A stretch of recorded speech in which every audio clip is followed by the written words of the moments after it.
खुलुमबाय आंनि बे डेली आपडेट बड' इउटुब चेनेलाव नोंथांमोनखौ बरायहरनाय थाबाय। दिनै आं नोंथांमोननि गेजेराव मोननैसो खौरां लानानै फैदों।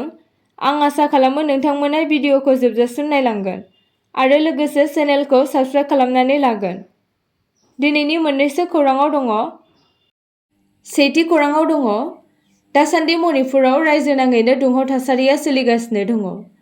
मणिपुर सोरखारा रायजोआव हारिनि गेजेराव दाङाबाजिखौ होबथानो थाखाय मणिपुराव 10 सेप्तेम्बरनिफ्राय 15 सेप्तेम्बरसिम सानबानि थाखाय गासै रायजोआव इन्टारनेटखौ बन्द खालामनो थाखाय थिरांथा लादों। मणिपुरनि नखर मन्थ्रिया फोसावनाय बायदिब्ला बे राहानि थांखिया ससियेल मिडियाजों गाज्रि सावगारि गोसारहोनाय आरो मुगैथाव बिबुंथि आरो मुगैथाव भिडिअफोर गोसारहोनायखौ खमायहोनो थाखाय लानाय जादों होनना फोरमायदों। आरो बे थिरांथा लानायनि गुबै जाहोना जाबाय फरायसाफोर आरो आइजोफोरनि हेंथा दिन्थिफुंनाया बांलांनायनि जाहोननि सायाव जादों, जाय मंगलबाराव मोनसे हेंथा दिन्थिफुंनायाव रैखाथि हान्जाफोरजों नांलायदोंमोन आरो पुलिस बिथोनगिरि गाहाय डिजिपि आरो मणिपुर सोरखारनि रैखाथि बोसोनगिरिखौ बोखारनो दाबि खालामनो राजभवनथिं हान्जा सुरनो नाजादोंमोन, जायनि जाहोनाव रैखाथि हान्जाफोरा होंगो दोंगोखौ होबथानो थाखाय गेस गग्रा बम बाहायना गारनाय जादोंमोन। आरो मणिपुरनि गुबुन गुबुन जायगायाव मैया 11 रिंगानिफ्राय थि नङै समसिम बन्द फोसावनाय जादों। बे बन्द फोसावनायाव देहा फाहामसालि, फ्लाइटनि दावबायारिफोरनि थांलाय फैलाय आरो खौरां बिजोंनि मावथिफोरखौ सोलिबाय थानो गनायथि होनाय जादों।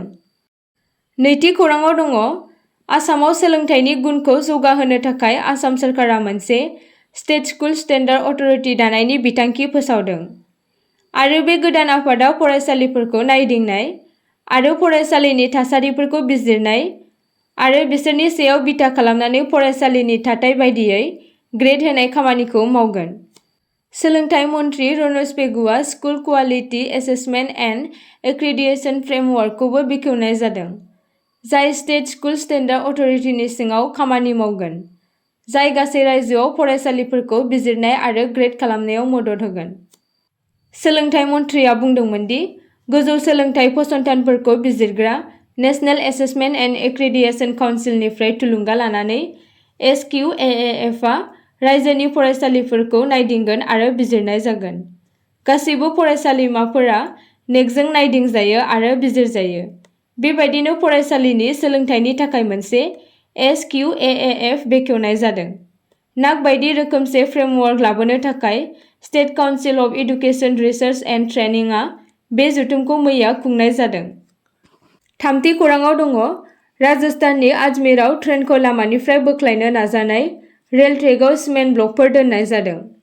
राजस्थाननि अजमेर जिल्लायाव 8 सेप्तेम्बर खालि मोनानि 10:30 रिंगासोआव माखासे दुथांफोरा डेडिकेटेड फ्रेट करिडर ट्रेकआव मोननै सिमेन्टजों बानायनाय अन्थाइखौ ट्रेन लामा एबा रेल लाइनआव ब्लक खालामना दोनदोंमोन, जायनि जाहोनाव गंसे मुवा बेसाद लाबोनाय ट्रेनआ रेल लामायाव दोननाय अन्थाइजों सौग्रावदों। बे जाथाया फुलेरा आहमेदाबाद लामायाव वेस्टार्न डेडिकेटेड फ्रेट करिडरनि सादारना आरो बांगर स्टेशनफोरनि गेजेराव जादोंमोन। पुलिसनि फोरमायनाय बायदिब्ला मोननै सिमेन्टजों बानायनाय ब्लकनि लिरथाया मोनसेयाव 70 किल'ग्राममोन।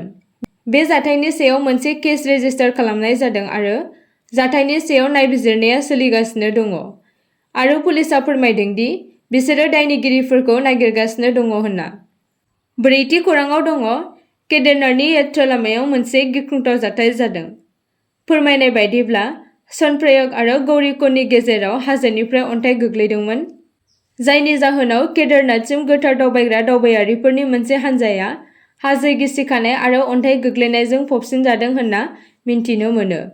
बे जाब्रबथायाव 7 सुबुंफोरा जिउ गोमादों, फारसेथिं गुबुन 3 जोखोम जादों आरो बिथांमोनखौ रैखा खालामनाय जादों। सोलिबाय थानाय आरो अन्थाइ गोग्लैनायनि जाहोनाव रैखाथि हाबाफारिया जेंनाफोरजों मोगा-मोगि जानांगासिनो दङ। सोलिबाय थानाय थासारिनि जाहोनाव समबारनि हर गेजेराव नागिरनायखौ दोनथ'नाय जादोंमोन आरो मंगलबारनि फुंआव फिन जागायफिननानै आरोबाव 2 गोथै सह'खौ बोखांनाय जादों, जायजों थैनायनि अनजिमाया 7 सिम सौहैदों। बाथि खौराङाव दङ गुवाहाटीनि आईआईटीआव सासे फरायसाया गावनि जिउखौ फोजोबना लानायनि सायाव फरायसाफोरनि गेजेराव दुंहाव थासारिया सोमजिदों। गुवाहाटीनि आईआईटीआव 3थि बोसोरनि बिटेक कम्पिउटार साइन्सनि 21 बोसोर बैसोनि सासे फरायसा बिमलेश कुमार मुंनि सासे फरायसाया समबारनि फुङाव गावनि हस्टेलनि खथायाव जिउखौ फोजोबना लादोंमोन होनना फोथायनाय जायो। थैनायनि गुबै जाहोनखौ मिन्थिनो थाखाय बिथांनि गोथै सह'खौ पस्टमर्टम आनजादनि थाखाय दैथायहरनाय जादोंमोन। बे थैनायनि जाहोनाव फरायसाफोरनि गेजेराव दुंहाव थासारिया सोमजिदों, जाय फसंथाननि गोसोआरि सावस्रि आरो अनसाइ हेफाजाब खान्थिनि गोहोमथिनि सायाव सोंथि दैखांनाया जादों। मानोना बे जाथाया दानसेनि गेजेरावनो बे फसंथानाव सानै फरायसाया गावनि जिउखौ फोजोबनानै लादों। 9 आगस्तखालि उत्तर प्रदेशनि एमटेकनि फरायसा सौमियाखौ गावनि हस्टेलनि खथायाव थैना थानायखौ मोन्नाय जादोंमोन, जायनि जाहोनाव बिमलेश कुमारनि थैनायनि सोरगिदिं थानाय जाथायखौ नायबिजिरनो थाखाय जायगायारि पुलिसनि हेफाजाबाव नायबिजिरनाया सोलिगासिनो दङ। 6थि खौराङाव दङ। थांनाय 2018 मायथाइयाव सासे गथ'खौ जिनाहारि खालामनायनि दायाव स्पेशल जज पक्स'नि मोनसे जारिमिनारि थिरांथाया साहा सालमारा आबायापुरी आसाबुल हुसेनखौ धारा 6 नि सिङाव दायनिगिरि महरै हमदों।